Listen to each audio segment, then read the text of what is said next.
Hello everyone, and welcome back to another book review. Today I am going to be reviewing a novella, Il Met in Lankhmar by Fritz Leiber. This was the Hugo Award winner for Best Novella in 1971. It also won a Nebula in 1970, and Fritz Leiber had actually won the Hugo for Best Novella the previous year in 1970 with his novella Ship of Shadows, which I've also read and reviewed.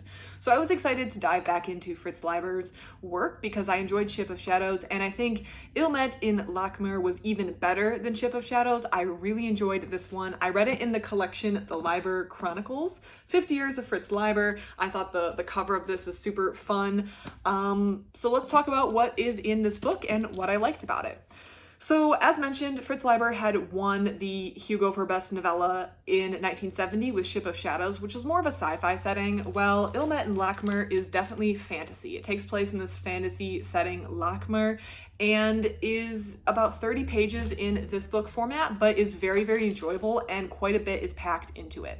You can quickly tell it's high-quality writing. That's something that I find when reading these Hugos. They're pretty good, and that makes sense. They were winners or finalists for the years that they were written in, so it makes sense that I'm kind of reading the cream of the crop, if you will, in reading these. And I really enjoyed this one. This is only the second one that I've read by Fritz Leiber, and I really like his work. So about 30 pages. The story starts with two thieves, which is actually not the perspective that we follow for the vast majority of the story. There's a tall thief and a fat thief. They've just robbed a gem shop, and they are leaving when they are attacked by two individuals. One named Fafford, I hope I'm saying that correctly, and one called the Grey Mouser. At this point, they are not actually allied with each other. They both independently attacked these two, but they choose to start working together during the fight, and they are able to get the gems and knock out the thieves. They do not kill the thieves, which winds up being a problem later on. They realize, hey, we're both pretty cool dudes. Let's hang out. Let's do some celebratory drinking, and both go to their quarters. This is all taking place in this very richly described fantasy city. So they go to their quarters, and I believe Fafford goes to Grey Mouser's house, which is like this luxuriously decorated apartment in this rickety old shack because he's stolen everything. And they bring their respective women to party and drink. So they're drinking, and they run out, and so the two men leave to go get some more alcohol. And while the two men are out, the two women start talking, and the two women find out that there's been promises made to take down the Thieves Guild from their men, but the men are not doing anything about it. So when the men return to the apartment, the women start goading the men on and say, you need to attack the Thieves Guild. You need to stand up for us women. You need to and exact revenge for things that they've done to us.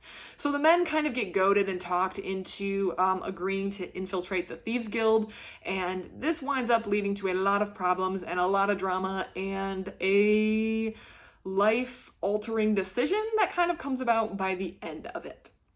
I will leave it there. All hell breaks loose, basically.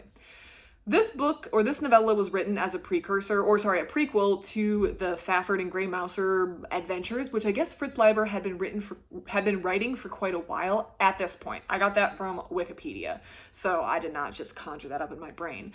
But yeah, he had written this as a prequel, and it won him a Hugo, so it was pretty smart. I love the setting. I love the scene. I felt like I could really feel the city. I could imagine the city. It felt like a quintessential fantasy city setting, and I loved it. I felt like it was very richly described. It was a fantastic novella. You could really get in the scene, and I felt like I could visualize in my mind's eye everything that was occurring. It was 30 pages, but it felt like a lot more than 30 pages. It felt like I really could get into the story, and I could know the setting, and I felt like I understood these characters and their backstories and their motivations. And so overall, I think this was a fantastic setting.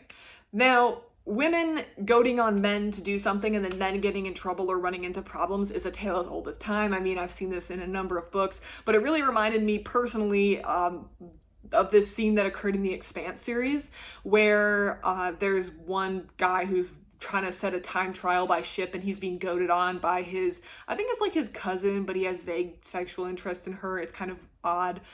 She's goading him on, and he winds up dying due to his willingness to take risks on behalf of this girl who's goading him on. So I think these women goading their men on to take risks, it just I made that connection there, but you can make hundreds of connections to stories in which women goad men on into doing things, and then the men wind up in trouble, and sometimes also the women wind up in trouble, which is also what happened in this book as well.